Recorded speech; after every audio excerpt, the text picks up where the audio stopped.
Sorry. Thank you. Okay, so first item on the agenda is roll call.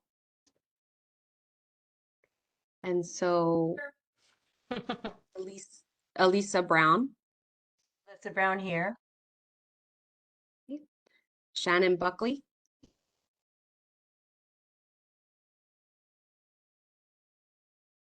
or we said we were trying to get in touch with Shannon, We're correct? still trying to get in touch with her, but we can establish quorum and move through the beginning. And if she joins, we'll announce it and we'll work on that. Okay, Carrie Krogan.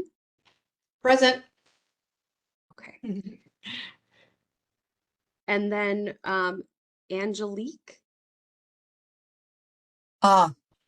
Yeah. Yes, thank you. I will make the announcement. I apologize. I'm juggling too many things this morning. Alyssa, did you want to make the announcement about Angelique? Would you like to share the news? Yeah, Angelique passed away a little while ago, before our meeting, of course. And she had a long-standing illness, but she had been able to fight it, but not the last time. So my friend, who was her best friend, called and let us know. And we did send, I think Loretta, you sent a note to the family and, you know, from herself and the board. So yeah, I just wish her family well. And so you might have seen a recruitment for a new public member that did go out. We are actively trying to fill the position, and we're hoping to have a public member to add back to the committee by the end of the year, if at all possible. So they'll start up next year's meetings with y'all. But yes, just, you know, offering her family or loved ones or friends all condolences. It was definitely a shock getting that message from Melissa. And we did want to make sure that we let you guys know. Thank you. And so we have 3 of the 4 members, and so we have establishment of quorum. Okay, next item on the agenda, general instructions for the format of a teleconference meeting. So is the moderator going to go over those? Okay. Yes, board moderator has this. Mark, take it away. Good afternoon. This is the BRN moderator. I will be moderating the meeting. To facilitate public comment, we will be utilizing the WebEx question and answer feature.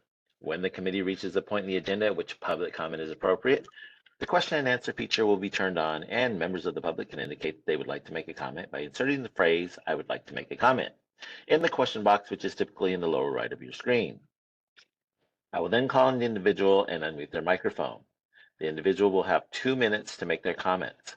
I will not give a warning as your time approaches. I will mute your microphone and will announce that your time has exceeded the time allotted. I will then proceed to the next member of the public who has a comment. We will also query the physical location in Sacramento. Please note that the question and answer feature is being used only as a means for members of the public to represent that they would like to make a verbal comment.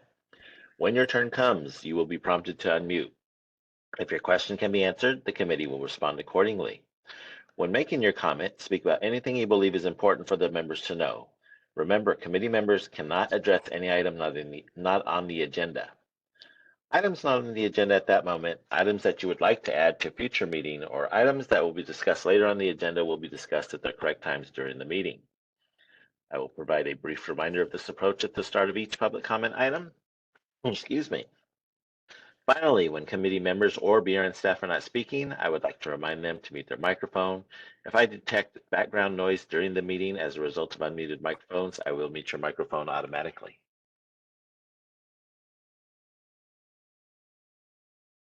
Thank you, Mark. Okay, item number 3 on the agenda, public comments for items not on the agenda or items for future agendas. So we will open this up to the public. We will. I'm going to give just a little spiel just because I know the committee is new and maybe the participants aren't fully aware of what will happen here. So we're going to go out to public comment for items not on the agenda. What occurs during this point is where the public members, anybody in the audience, and right now we have 29 participants, could say they want to make a comment. They would then say an issue that is affecting them that they believe is important for you guys to hear. Because it's not agendaized, you guys cannot ask questions. You can't provide any input. You will sit in silence. It does feel kind of odd because I know that you guys want to be responsive, but that is against Bagley-Keene, so we would not be able to do that. However, if an item is brought forward and it is underneath the BRN's jurisdiction and something that you would want to see in a future agenda, you guys can make a motion to add it to a future agenda so that we can then have a robust conversation around that where you can ask questions and receive additional input. So a lot of public commenters feel like they weren't listened to. It is a procedural part of Bagley-Keene, and that is, we're not trying to ignore you guys, but these are what we're limited to. So additionally, if I do have a person come into public comment and start speaking about a future agenda item that is on today's meeting, I will pop in, I will redirect and ask you to hold your public comment to the appropriate agenda time. So with that said, board moderator, open it up to public comment. We will be opening for public comment now. Please refer to the screen share for members of the public to see how they should type in their request for comment. I've activated the question and answer feature. Members of the public can indicate that they would like to make a comment by typing into the question box, "I would like to make a comment." Please remember you will have 2 minutes to make your comments. I will not give reminders as your time approaches. I do not want to interrupt you nor cause you to lose your train of thought. I will mute your microphone and inform you that your time has expired, and we'll move on to the next member of the public. I'll pause for a moment for members of the public to type in, "I would like to make a comment."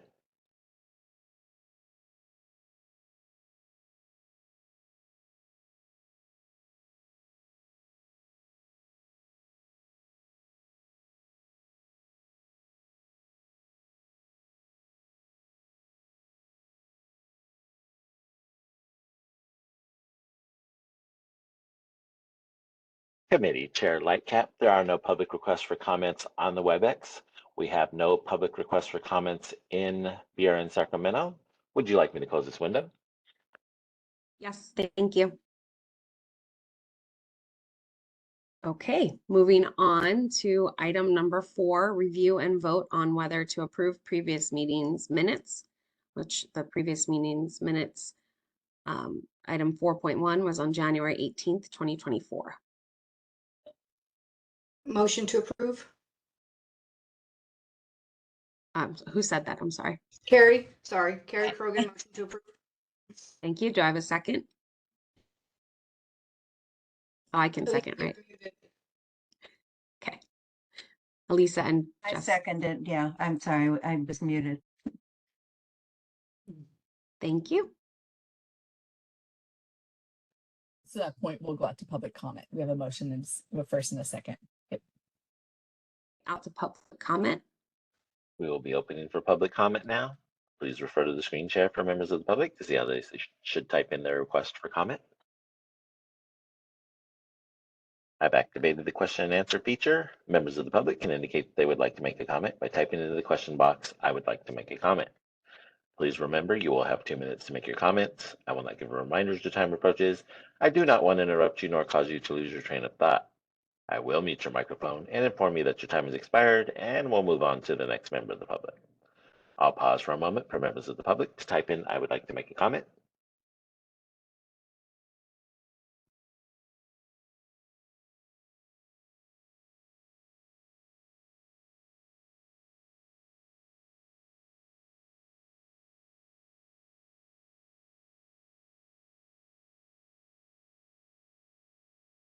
Committee Chair Lightcap, there are no public requests for comments on the WebEx. We have no public requests for comments in our location in BRN Sacramento. Would you like me to close this window? Yes, please.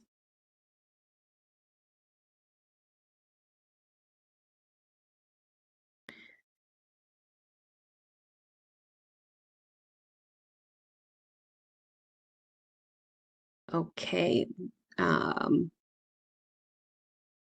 Do we move on to item number 5 on the agenda? Sorry, We do Loretta. a roll call vote right now. So Oh, you okay, have your thanks. motion, you have your second, no public comment. You guys aren't having any further discussions or anything.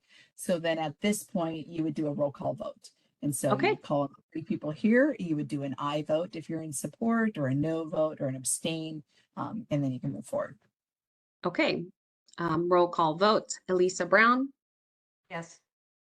Okay. Carrie Krogan.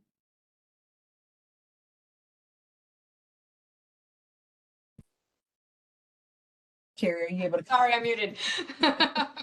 Aye, yes. Okay. And then my Jessica Ladcap, aye. Okay, item number 4 is closed. Okay, item number 5, discussion and possible action regarding meeting dates for 2025. So what you'll find right there in the meeting materials on page, let me find it here really quick, sorry. On, 15, I think, page 15. thank you, as I'm trying to get there, page 11, Oh, sorry, it looks like. mine's wrong. But so close, 15, 11 is pretty Right? Um, so on page 11, you'll see a calendar of proposed events, dates, sorry, for all of the meetings that we have here at our board. The board committee meetings and the board meeting dates have not been set specifically because they are these dates will go in front of our board next week. And so we do expect them to be voted on that point. This morning, the CRNA committee did vote on January 18th as a good date for them, as well as August 9th as a good date for them. So those are the 2 dates that we would like you guys to consider for your next CNS advisory committee. So if you guys are okay with January 18th and August 9th, and it doesn't interfere with a life event or a travel where you guys decide to go to China or something, then we would ask you guys to accept that. If not, we would ask you guys to present an alternative date. Did you say January 18th? It's a Saturday. Saturday, yeah. I think Oh. it's January 16th. 16th. Yeah, I have the 16th down on this paper. Yeah. Okay, let me find it. Give me a second. And you might have been right with the 15th, with the page 15. I might have been completely off. I might have the wrong. So I'm going to let you guys go through that as I find the correct meeting materials, because yes, I pulled up last year's. I do see this on page 15 of the supplemental materials for this meeting. And then I have And it is January January 16th 16th. and August 14th. Thank you. And those were the dates that the CRNA committee voted on. We Okay. typically have you guys go together. And so if those dates are good for you, then we can solidify this and move forward. And thank you guys for redirecting me. It's been a long day already. Carrie Krogan, they're good for me. Alyssa, they're good for me. And same for me. Okay. Wonderful. So if we want a motion to accept those meeting dates and a second, we'll go out to public comment. Okay, motion to accept those meeting dates. I'll move to accept those meeting dates. I Okay. second. Okay, and out to public comment. We will be opening for public comment now. Please refer to the screen share for members of the public to see how they should type in their request for comment. I've activated the question and answer feature. Members of the public can indicate that they would like to make a comment by typing into the question box, "I would like to make a comment." Please remember, you will have 2 minutes to make your comments. I will not give a reminder as your time approaches. I do not want to interrupt you nor cause you to lose your train of thought. I will mute your microphone and inform you that your time has expired, and we'll move on to the next member of the public. I'll pause for a moment for members of the public to type in, "I would like to make a comment."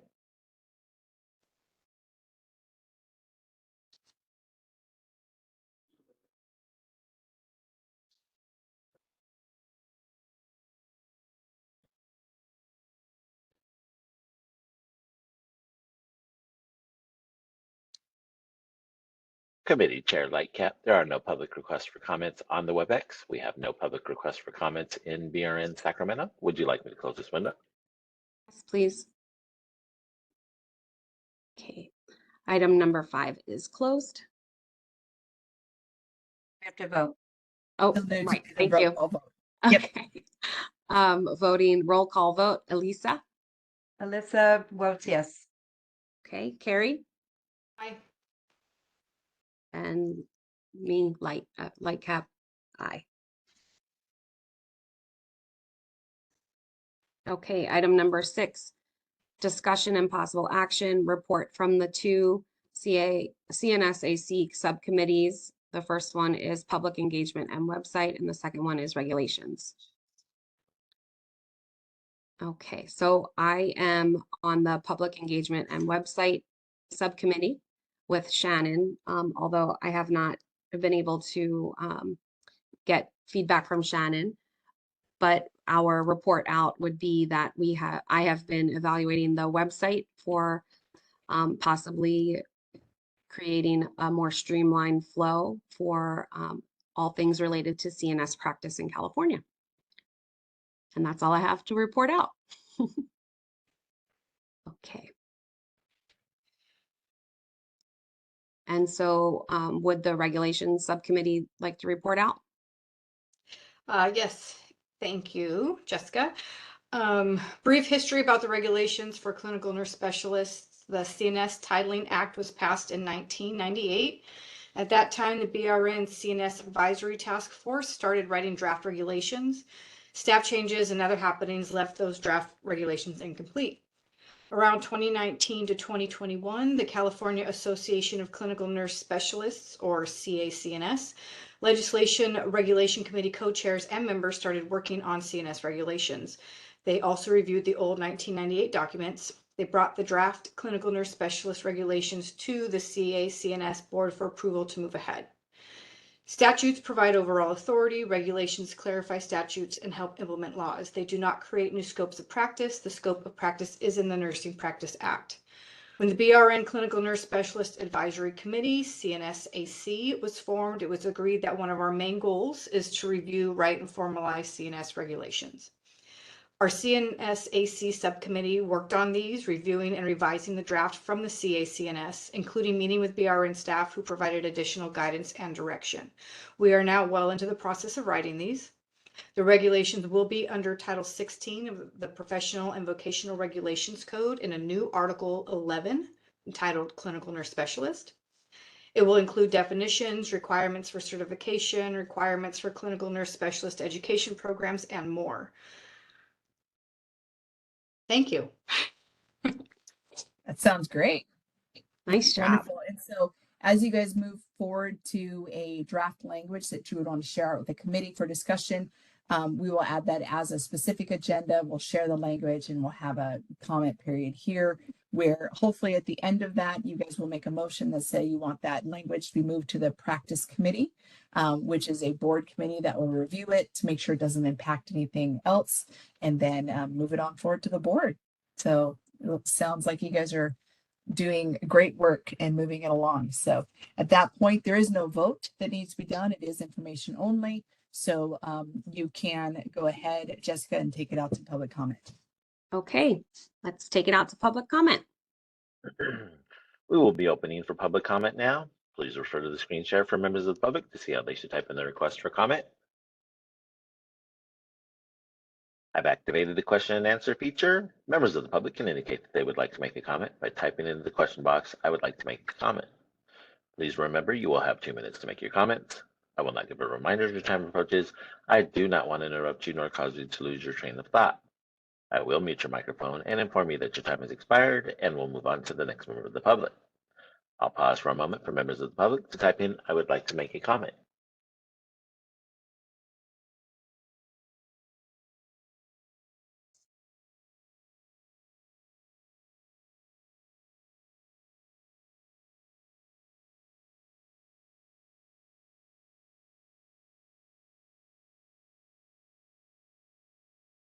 Committee Chair Lightcap, there are no public requests for comments on the WebEx. We have no public requests for comments in Sacramento. Would you like me to close this window? Yes, please. Thank you. Okay, and do we roll call vote that or no? because we don't need to. Okay, moving on to item number 7 on the agenda, which is information only overview of the CNS role and history.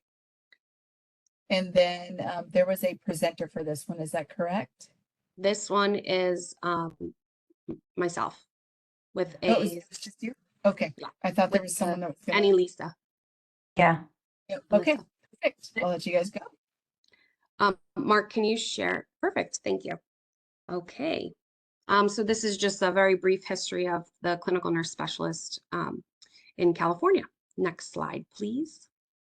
Thank you. So there are 4 types of advanced practice registered nurses that are recognized. So we have ourselves, clinical nurse specialists, nurse practitioners, certified nurse midwives, and certified registered nurse anesthetists. Next slide, please. And so per the NACNS, the definition of a CNS is an advanced practice registered nurse prepared by a master's, doctoral, or postgraduate certificate level CNS program. CNSs are able to diagnose, prescribe, and treat patients in specialty populations across the continuum of care. And they improve outcomes by providing direct patient care, leading evidence-based practice, optimizing organizational systems, and advancing nursing practice. In California, our BRN has a definition of a CNS as a BRN certified RN who is an advanced practice nurse providing expert clinical practice, research, education, consultation, and clinical leadership within an identified patient population. And the scope of a CNS practice includes patients, nursing personnel, and organization systems. And they work in both direct care and indirect patient care activities that affect a broad range of patients. Next slide, please. And then we know anecdotally, CNSs are often called constant mentors, innovators in practice, coordinators and collaborators in patient care. And they're often seen as the engineers of the healthcare system and the go-to professionals in the hospital. We understand the broader knowledge of the system, and the CNS core competencies can be grouped into 3 interacting spheres of impact within the population. And so that would be nursing and nursing practice, organization and systems, and direct patient care. And this is just a graphic from NACNS of the different CNS core competencies. Next slide, please.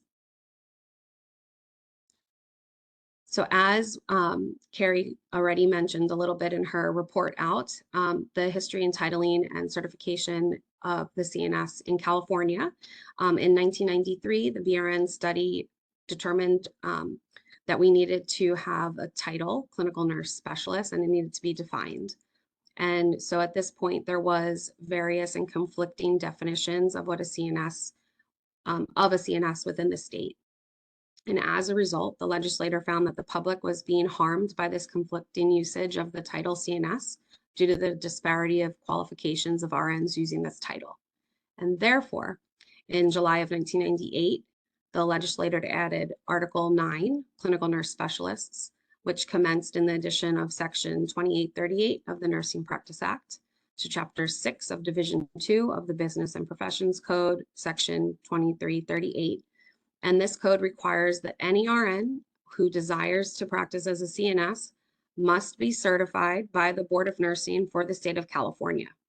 And a registered nurse cannot use the title CNS unless they are certified by the BRN as a CNS. Next slide, please. And so the BRN had worked with a number of different organizations and accepted the standards of the NACNS Statement on CNS Practice and Education. And in order to be eligible as a CNS in the state of California, an RN must have completed an accredited advanced practice nursing program and a minimum of 500 hours of clinical practice with master's level coursework in the 5 component areas of competency. And this has to be completed at a nationally accredited master's or postmaster's nursing academic program. And the 5 original main components of CNS role included expert clinical practice, research, education, consultation, and clinical leadership. And there are a few methods of obtaining certification as a CNS in California. Next slide, please. So in 2008, CNS education was further standardized by publication of the consensus model for APRN licensure, accreditation, certification, and education. And this document has been used by certification bodies to guide the certification eligibility criteria and by the boards of nursing to regulate advanced practice. Again, it requires at least 500 hours of practicum in a population, and it provides more clarity in relation to the 4 different types of advanced practice registered nurses. And the APRN consensus model offered policy guidance that identified the 4 APRN roles and outlined the core elements that are the minimum requirements to be considered an APRN. Next slide, please. And so this graphic just really kind of focuses on, with all of the different advanced practice registered nurse programs, there has to be a certain population focus. And so it could be family, individual across a lifespan, adult, pediatrics, neonatal, women's health, or psych mental health. And that all the education needs to encompass the 3 Ps, they call it, which is advanced physiology, pathophysiology, advanced health or physical assessment, and advanced pharmacology. And certification in at least one of the roles and at least one of the population focus is through a nationally accredited program. And then you're licensed at the APRN level in at least one of the roles and at least one of the populations. Next slide, please. And this was our monthly statistics in California as of July 1st, 2024. And you can see that we have 3,000, a little bit over 3,000 active clinical nurse specialists in our state. So there's a lot of us. Next slide, please. Thank you. Okay, that was information only, and so I'd like to go out to public comment. We will be opening for public comment now. Please refer to the screen share for members of the public to see how they should type in their request for comment. I've activated the question and answer feature. Members of the public can indicate that they would like to make a comment by typing into the question box, "I would like to make a comment." Please remember, you will have 2 minutes to make your comments. I will not give a reminder as your time approaches. I do not want to interrupt you nor cause you to lose your train of thought. I will mute your microphone and inform you that your time has expired, and we'll move on to the next member of the public. I'll pause for a moment for members of the public to type in, "I would like to make a comment."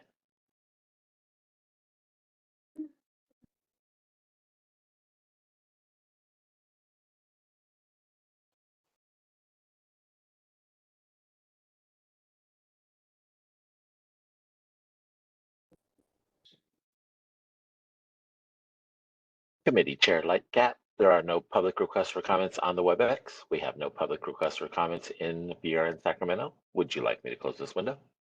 Yes, please. Thanks. Okay, so that was information only. So we do not need to roll call. And we're going on to item 8.0, which is also information only, a presentation on the California Association of Clinical Nurse Specialists Task Force. Okay, that's for Jenny Mattez. I'd like to introduce yourself, Jenny. We have to elevate her. Give me 1 second here. Thank you. Thank you. She is in the attendees mark, and it's Jennie, last name Matays.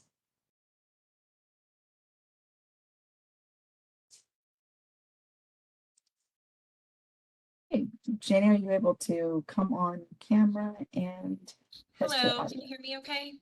We can Yes. hear you. Do you have a camera? Yes. Oh, great. Sorry, let me get it turned on here. No worries. Meanwhile, I'll introduce you, Jenny. Jenny is the past president of CACNS. She is the Magnet Program Director at Kaiser Permanente and Roseville Medical Center and co-chair of the CACNS Veg Reg Committee and Task Force looking at full practice authority California Clinical Nurse Specialists. Thanks, Alyssa. Okay. Yes, so I'm going to tell you a little bit about our task force. So as Alyssa mentioned, I'm Jenny Mates. I'm a critical care clinical nurse specialist. I'm the immediate past president of the California Association of CNSs, in addition to currently serving as the co-chair of the Legislative and Regulatory Committee of CACNS. So I'm happy to report that our Legislative and Regulatory Committee are working to achieve full practice authority for CNSs in California. Full practice authority permits advanced practice registered nurses to do what they are educated and trained to do. However, currently CNSs do not have full practice authority here in California. With full practice authority, CNSs, as well as other APRNs, will still be practicing within their scope, in addition to being able to evaluate, diagnose, treat, prescribe, manage care, and practice autonomously. Full practice authority for CNSs is consistent with recognized APRN practice as described by the APRN consensus model and advocated for in the Future of Nursing Report 2020 through 2030. California CNSs need full practice authority. Our state has more than 3,000 active CNSs, which is one of the highest numbers in the United States. Full practice authority will allow California CNSs to maximize their contributions to the healthcare system. Currently, the majority of states, at least 34, which include Washington, Oregon, Nevada, and Arizona, have granted CNSs full practice authority, aligning with national standards to remove barriers to advanced practice nursing. With full practice authority, the public will have advanced access to CNS services.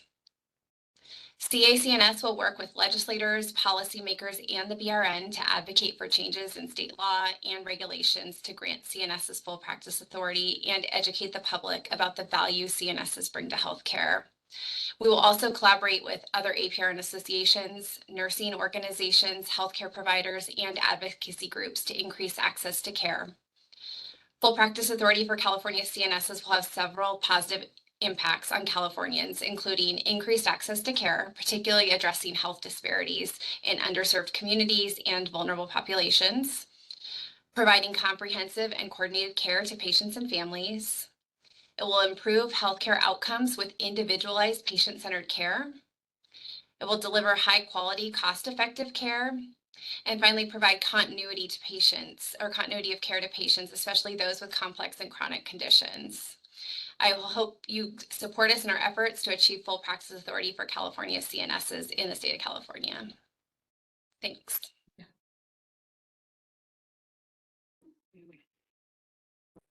Thank you so much. And we'd like to bring this out to public comment. Before going out to public comment, I just want to make sure that nobody here on the committee has any additional questions or comments for Jeannie. Was there anything you guys wanted more elaboration on or anything at that point? So just so you know, just that's why I'm asking this, because typically when you have a presenter come in, there might be some back and forth between advisory committee members and presenters. We let you guys take your turn first, and then you guys go to public comment. And if there's a discussion and stuff, you guys can have a good discussion. It is agendized, so you can even have a discussion with the public members on this topic.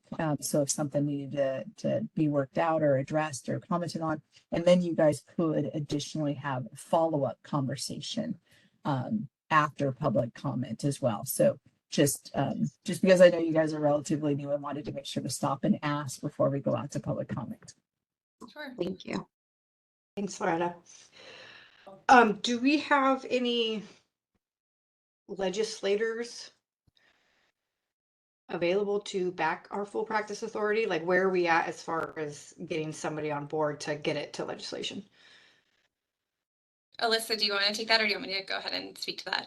Yeah, I think one of the plans for that task force is, identifying legislators up and down the state and people that we may know, particularly people who may, have had experience either as patients or with nurses, plus our, colleagues that we've worked with to help with supporting that. But we're looking for legislators for that, and we've identified some already. Yeah, there will be a fact sheet out as well, so you'll be able to see that.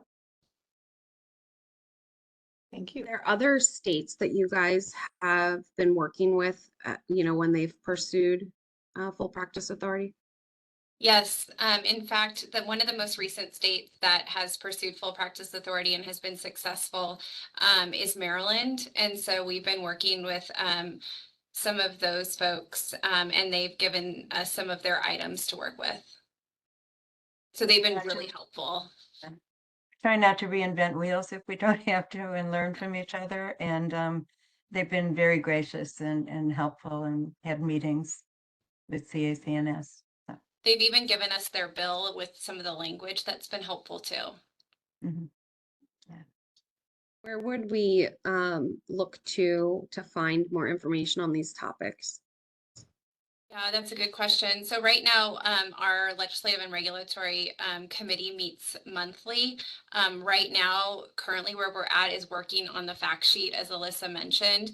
The next step is to pass it along to our lobbyist for approval, and then find the legislators that are going to, support us and back us on that. And then we hope to get this information on our website so that our members and even our non-members that are interested in where we're at with it can see. So we are going to have a segment on our website where you can get this information, on the CACNS website, I should say. Do we have like a time frame of when we think that may be, like we hope to have it in legislation, in front of legislation within a year, 2 years? Like, do we have a time frame? I can't give you an exact time frame, but it's definitely not in months. It will be, it'll be years. I don't know, Alyssa, can you give a more specific time frame than that? Because it's costly too, right? And coming up with the funds is difficult. We're definitely working on fundraising things just within CACNS to do this, because of course we have to pay our lobbyists and whatnot. Alyssa, do you want to give a better estimate of the timeline? Yeah, I mean, we were hoping when we first started, a year, but it'll be at least 2 years, 3 years maybe. And I think that's what's happened with all of the PRNs as they're working on legislation. Yeah, I think we're also looking at partnering with some organizations and sharing the expenses and the lobbyists, because a lot of us have the same things in mind, and we've always supported each other with our legislation. So we're hoping to do some of that. What type of expenses are involved? I'm sorry, I'm just informational only. Just I mean, Interested. number one is paying our lobbyist. We have to pay the lobbyist first and foremost. And that's a monthly fee just for consultation services. And And again, eventually, yeah, I think we'll be going up to Sacramento. Hopefully, we're trying to identify people in different parts of the state, and particularly in Sacramento area, when it comes time to doing testimony and things like that. So we won't have to, have people having to travel. So, we're just needing to budget for that. so now this may be very stupid question, but I'm new to all of this. There are no So what does stupid the lobbyist questions. actually, what does the lobbyist actually do for us? Well, a lot of us have no experience. I can tell you, until I entered this process, I had no experience in legislative and regulatory issues. And so even just coming up with the fact sheet, making some of these relationships with the legislator who's going to back us, introducing a bill, how that process works, she mentors us through all of those things. And then I could jump in and provide a little bit of background too as Thank well, you. and just to provide clarification. Yeah, no problem. The we that everybody's using right now, you guys are using the we just because I have to state this as a clinical nurse specialist licensee, right? You guys right now in this advisory committee are essentially an agent of the government here, where you guys are brought in as an advisory committee of the board, and you guys would make recommendations to our board based on your clinical nurse specialist expertise, right? So I just want to make sure that that's completely separate, because when we're looking at BRN's role, our jurisdiction is given to us through the legislative process as well, which is kind of where you guys are asking too. And our legislative ask is protection of the public. that is 100% separate from promotion of the profession, right? And that's why a lot of times anybody can reach out to us and say, I think we need to do this. I think we need to do this. And if it is supported in our law already, then we can opine on that. That's when we say stuff like that is within our jurisdiction, right? And so then we can address that. We can add it to committees. We can add it to meetings. We can work through that. When it is not within our jurisdiction, then we would defer you to like healthcare facilities, which would fall under California Department of Public Health. If there was, staffing ratios, Title 22, California Department of Public Health, we can't do anything to directly influence any of that. So that would not be within our essentially BRN scope of practice or their jurisdiction. So that is when we would say stuff, which sounds like we're kicking the ball away, but we're really not. It's just we're leading you to the governmental agency that does that. When you guys serve as advisory committee members, we know that you guys have dual roles. We specifically looked for CNS licensees. We specifically looked for a public member that was familiar with the role of CNS. Because we want your expertise as a licensee that has gone through the education, has gone through the training to provide the advisories to our board to consider. So the we that you guys have been talking about is in your roles as CNS. BRN cannot lobby, right? We can't employ a lobbyist. We cannot do any kind of lobbying activity. Now, if BRN were to identify a need for a legislative update, we could typically through our sunset process, and I'll explain what that is in a brief second as well, ask for some changes. That's usually where the public asks for changes to the BRN. We ask for changes to the BRN because you guys all in healthcare facilities understand this completely. You guys have to update your policies and procedures, right? So you get a committee together, you review your policies and procedures, typically about every 3 years. You update them, you do some education on them, and you roll them out. And it's a continual review process. That's not what happens with us. We don't have policy and procedures. We have regulations, which are laws. Everything has to be out in the open and 100% public. And everybody gets to vote on how we are going to run our BRN through those policy and procedures, which are regulations. The regulations are also used to define or provide clarification of the statutory language. The statutory language is what you guys are talking about here when you guys are seeking a legislative representative to write a bill. And so that's the statutory language. We have to have that first. That's given to us through legislation. If it's very clear and we don't have to do regs, awesome. If it needs some additional clarification, then we have the authority through the Office of Administrative Law to do regulation. And so a regulatory process, which is what one of our subcommittees is working on, that's about a 2-year process when everything goes well, because we get the subject matter experts in, they write the language, it gets reviewed, it goes through legal, it goes through me, it goes through DCA legal, regulatory legal, and then it gets brought in front of our board votes on it. We write a bunch of documents that support it. One of them's called an initial statement of reasons. And that's where every line of the language has a reference document to it, right? Where it says, here's the proof of why we need that. Here's the why as to why we need that. And then we turn that into Office of Administrative Law after it has been approved and reviewed by Department of Consumer Affairs, as well as the agency between them and the governor as well. So then we get approval, that goes forward, it goes out to a notice. That notice period is 45 days.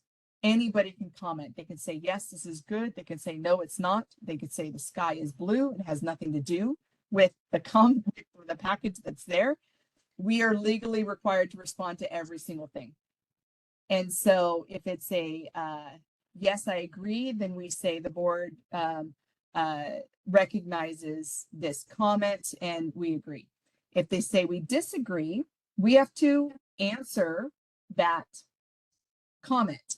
Do we hear what they're saying and believe that we need to update the language? Maybe that has happened. Sometimes we forget a word. Sometimes we put something in there that was an unintended consequence that we had no idea about. we alter that language, it goes back out. Sometimes we say, we hear you don't agree. However, we still feel that we're on the right path. And so then we'll go forward with that language. But we have to address every single one that goes back in front of our board. If the board does vote to change the language, we go back out for 10 days. If it's not a substantial change, if it is a substantial change, we go back out for 45 days. Once we get finalized language, we do what's called a final statement of reasons, which is another lengthy document.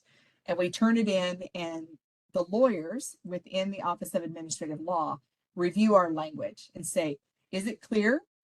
Is it concise? Does it make sense? Does it cause any more confusion?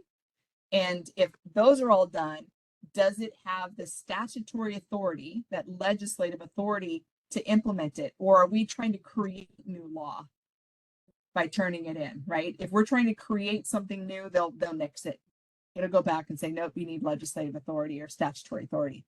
If we're in alignment, they'll pass it and they'll give us an implementation date. Usually it's like a month or two after it's there. And then we implement it and update on our website, and becomes part of our Nurse Practice Act. When we're going through that process, especially with you guys, we're really wanting to define a scope of practice, right? Because there is truly no scope of practice defined in California yet that is to your full practice authority. So at that point, you might need a legislator to take this. And so organizations like your California Clinical Nurse Specialist organization, or the national, either one or both, does not matter, will approach a legislative member and say, this is what the issue is, this is what we want. Would you be willing to write a bill for us? That legislator wants the bills that they write to pass, right? So they will weigh that and say, is this something that I feel will benefit? Is it something that I think I have the knowledge and expertise to move forward with? Is it something that I think will pass, right? And then you do definitely rely on relationships. And that's where your lobbyist really comes in. The lobbyist is a paid person by the organization. Remember, BRN cannot be involved. And it's a person who tries to influence the decisions, the actions, the policies. They will do the legwork, right? So the legislator's too busy, right? The individual CNS may not know who to contact at the Capitol, who is the right person to go, how is this done? But the lobbyist, that's their job. So they will do the contacts. They will contact all the people. They will contact all the organizations. They will make the phone calls and do the reach outs and say, this is why it's important. I need you to vote on this. I need you to take this. I need you to accept this. And then if there's governmental agencies like us that are involved, they may reach out to us and say, you know, have you looked at the bill? Do you have any input? Can it be implemented as written? Has your board taken a position? Do they accept it? Do they oppose it? Do they have edits or recommendations to it? And then we have conversations around that. Now, this is the end of the legislative session right now. Tomorrow is the last day to get out of appropriations. And then any bill that's made it out will be considered by the governor for signing and would become law. If it has an urgency clause, it can become law right on signing. If not, it'll be implemented January 1. So the next year is a beginning of another 2-year cycle. And so if you guys have somebody, bills can be introduced January, February of next year or the following year. And then you go through that process. The bill gets written, it gets introduced, and then it goes through the first house. So if it's an assembly member that writes it, it gets out of the assembly, and then it'll go to Senate. If the Senate member writes it, it'll get out of the assembly and it'll move to the opposite one. And then there's appropriations, which is what it's called. And that's where you go over and look at the financial impact, because everything has to be budgeted. And our budget, even though we're a semi-autonomous board that is special funded, we're still dictated by the California state budget. And so they look at, you know, does the BRN need new people?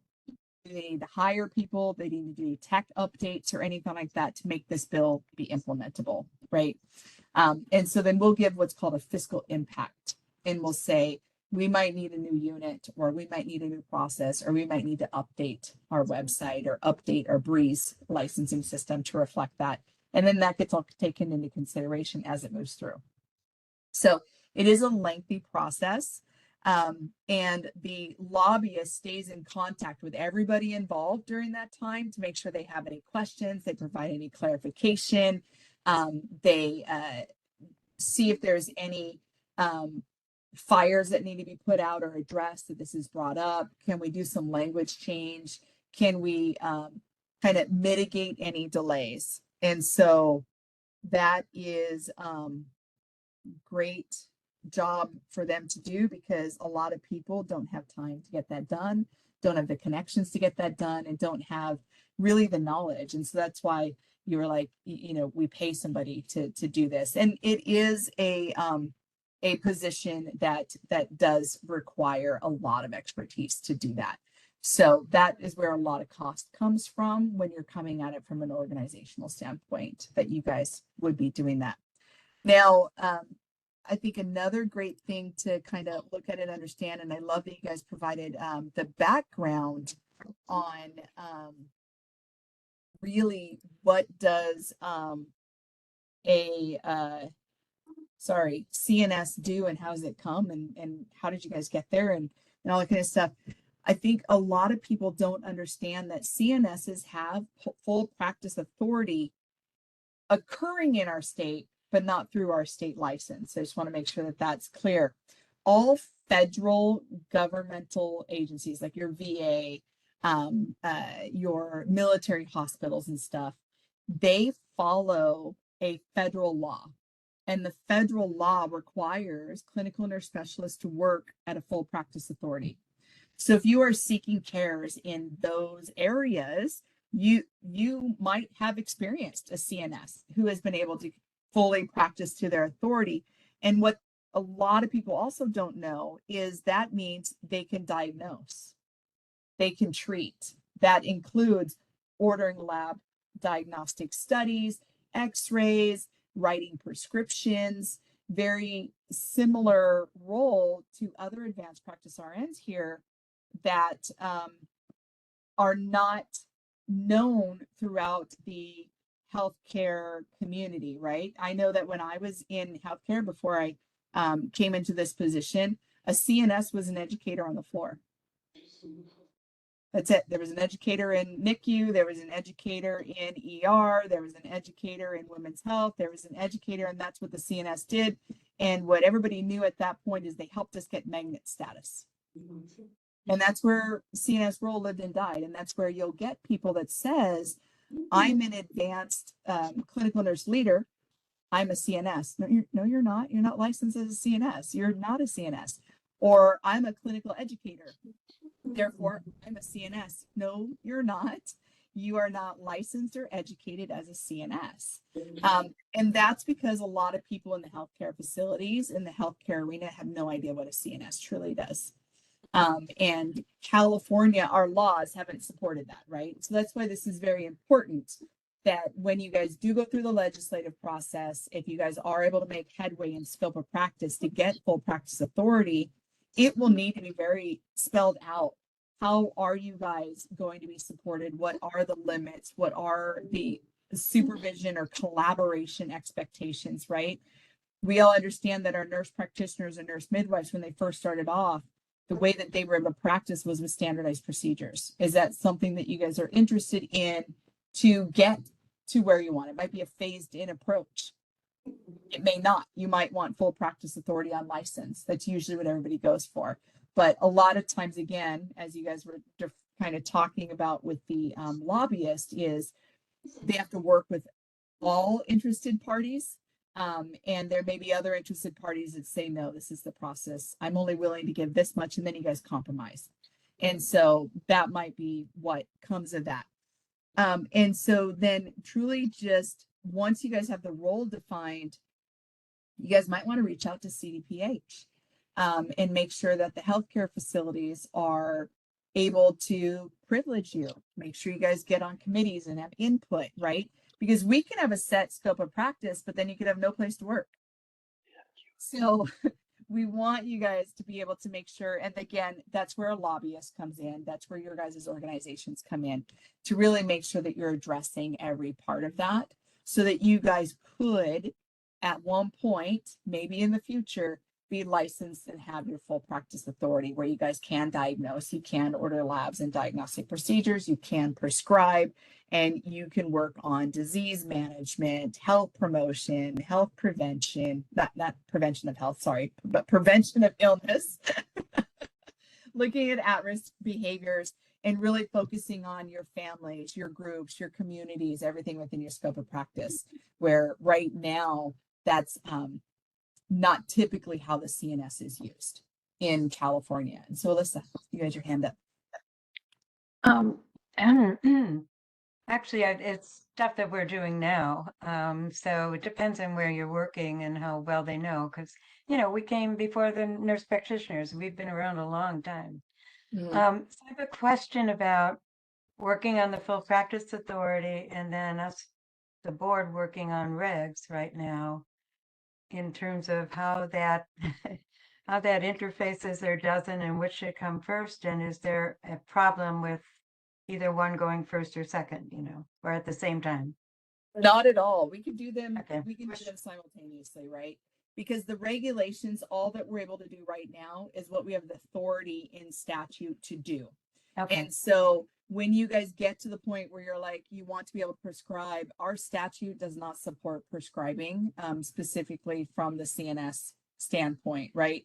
So we might want regulations, we as in you guys, sorry, might want regulations that say you guys can prescribe. Well, you can put those regulations forward, but then when we pair back and look at them in a statutory lens, does it support? We'll say we can't do prescribing. So you guys will need to seek legislative authority through that. Consider whether you not want standardized procedures, whether or not want a furnishing license, whether or not you want it directly on license, et cetera, and then move through that. Because again, there are many different levels to that. And sometimes compromise is the way to go. You might start with your initial, I want it all. And then as it moves through, realize that you might have to step it in. At the same time, we can look at your practice from a regulatory standpoint where we could provide some clear guidance that is in alignment with what's there. And what there is some interesting language in the CNS statute that I really want to make sure that everybody understands, and it's not in the other ones. And it's 2838.2B. And it says the board may establish categories of clinical nurse specialists and the standards required to be met for nurses to hold themselves out as clinical nurse specialists in each category. The standard shall take into account the types of advanced levels of nurse practice that are or may be performed, and the clinical didactic education experience are both needed to practice safely at those levels. So it has given the board authority to establish those standards, which include the advanced levels of nurse practice. So we can do this. And so that's where that statutory authority, which is why we can pursue regs at the same time, right? Okay.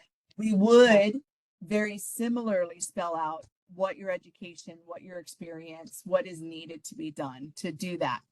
Then it says, in setting those standards, the board shall consult with clinical nurse specialists, we are, physicians and surgeons appointed by the Medical Board of California with the expertise of clinical nurse specialists, and healthcare organizations that use clinical nurse specialists. That statement is eerily familiar, right?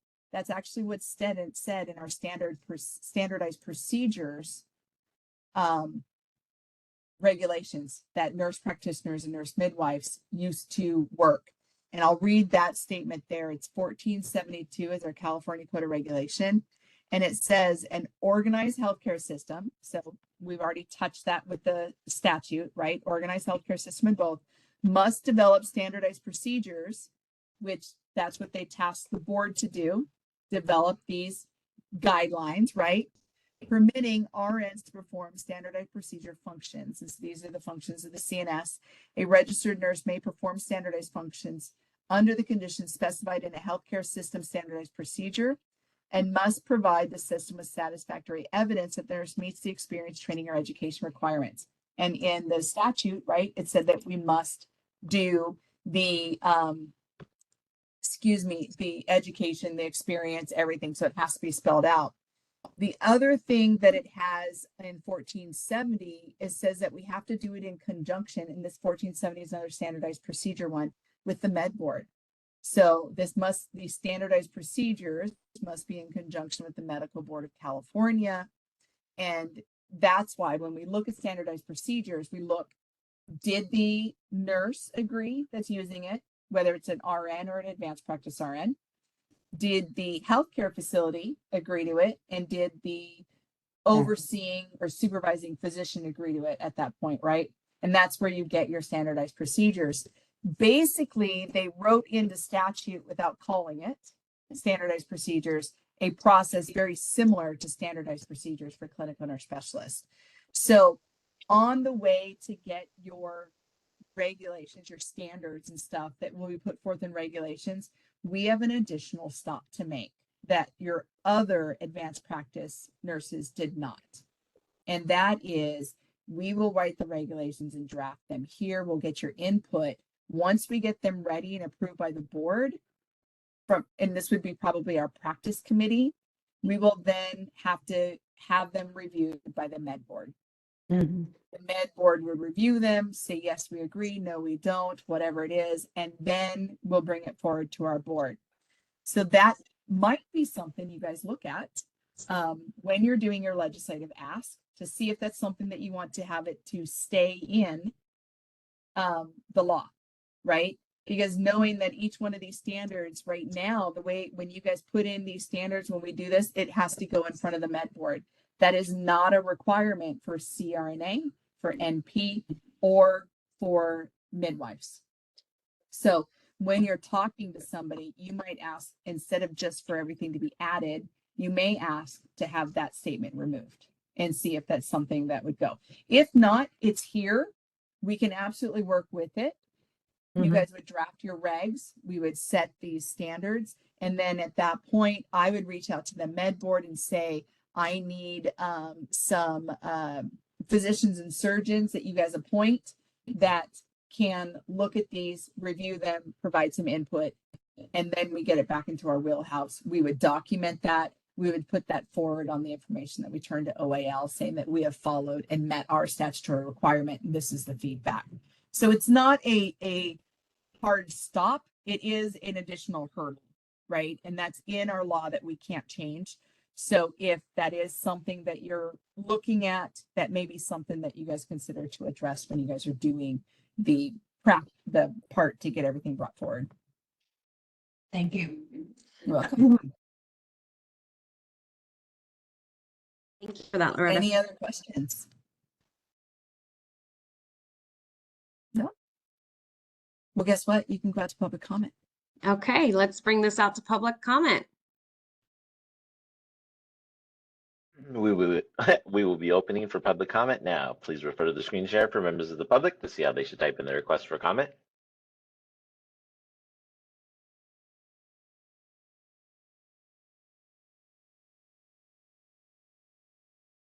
I've activated the question and answer feature. Members of the public can indicate that they would like to make a comment by typing into the question box, I would like to make a comment.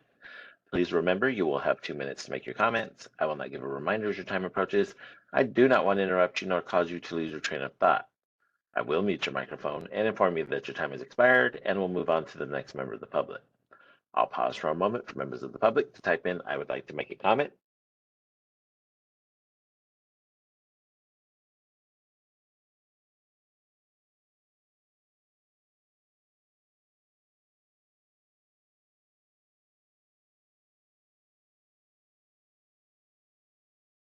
Ann Mitchell Ellsworth would like to make a comment. 1 second, please.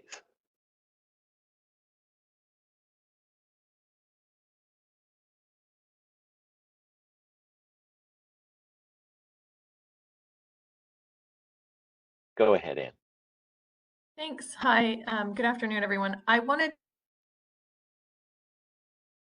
Uh-oh, did we lose you? Anne? to the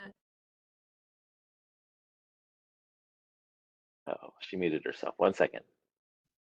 And it actually looks like she dropped off. So she was there and then now she's disappeared completely. Yeah. Oh, she's there. She's just muted now. Hold on.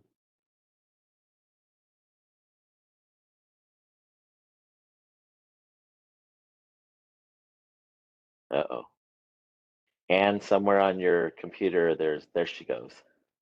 Can you hear me now? Welcome back. Okay. Yes, we can. I got lost in space there. Okay, thanks. Good afternoon. I wanted to find out with the information you shared on Full Practice Authority from if you have had an opportunity to reach out to and discuss with the nurse practitioners who led the bill 890 that I believe went into effect in 2020 to see if there was parallel work that could be shared or done. And then I understand that the BRN can't, formally endorse or sponsor, but could recognize the work of NACNS in the work they're doing for working towards full practice authority. And I wonder, was a statement made in the past to support the work and efforts for the changes for the nurse practitioners by the BRN at some point in time in a public forum?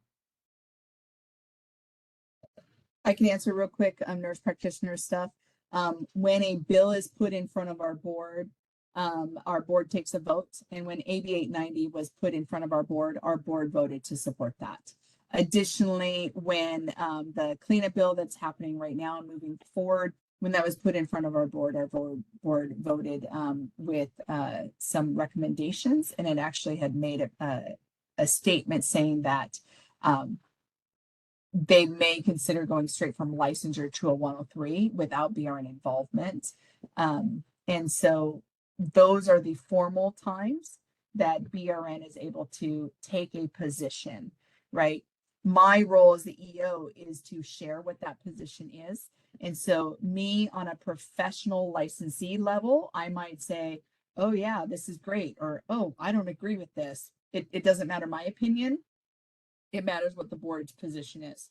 And so if the board says oppose, I go out there and let them know why they oppose. If the board says support, I go out there and let them know why they support. And so when CNS gets moved through, then that is where our board will take positions on it. Knowing that there's not been any regulatory language for a CNS ever addressed by our board before.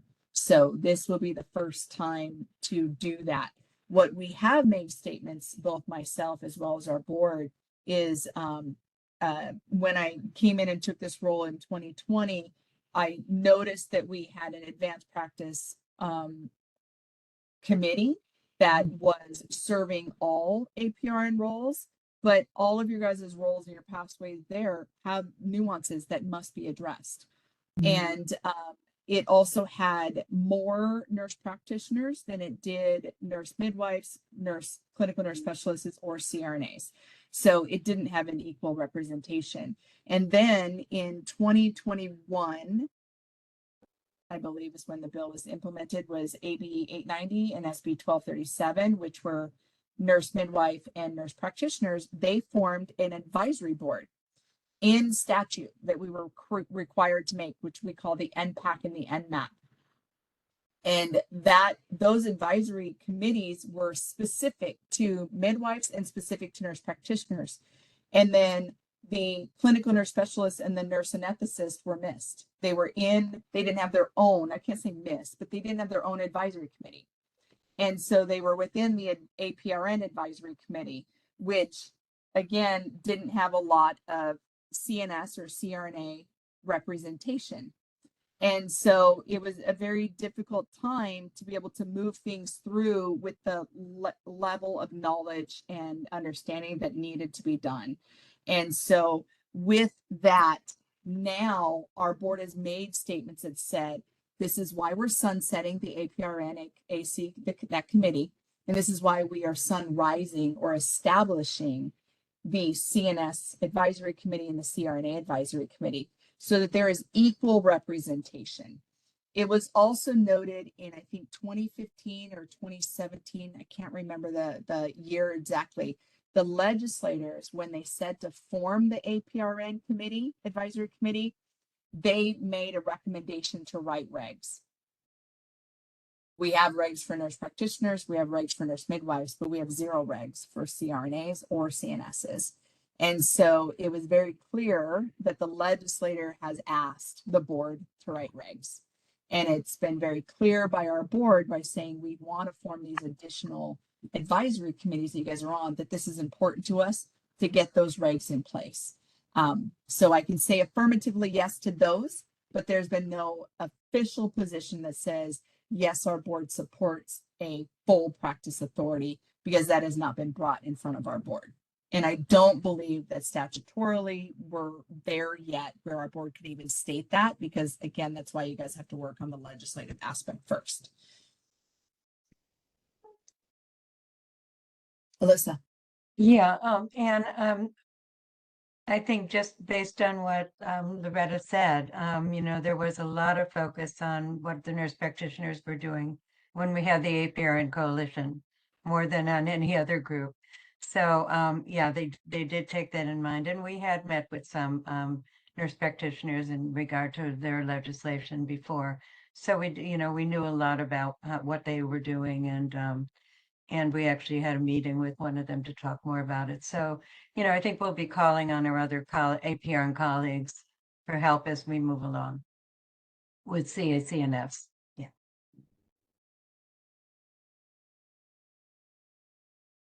Thank you for your comment. Committee Chair Lightcap, there are no other public requests for comments on the WebEx. We have no public requests for comments in BRN Sacramento. Would you like me to close this window? Yes, please. Okay.